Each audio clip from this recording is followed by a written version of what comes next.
Hi friends, ನಾನಿವತ್ತು night ಊಟಕ್ಕೆ ಏನೇನು ಮಾಡಿಕೊಂಡೆ ಅಂದರೆ ನೋಡಿ, ವೈಟ್ ರೈಸು ಮತ್ತು ನೋಡಿ ಬೆಳಗ್ಗೆ ಮಾಡಿರೋ ಟೊಮೊಟೊ ಬಾತು,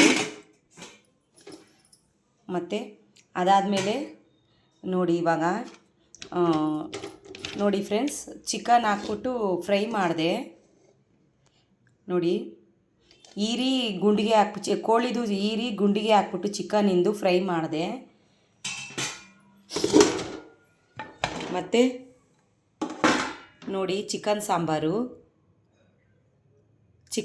ಮಾಡಿದೆ ಫ್ರೆಂಡ್ಸ್. ನೋಡಿ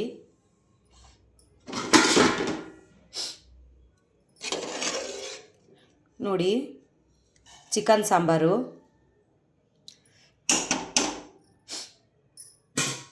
ಇಷ್ಟೇ ಫ್ರೆಂಡ್ಸ್ ಈ ವಿಡಿಯೋ ಇಷ್ಟ ಆದರೆ ಲೈಕ್ ಮಾಡಿ.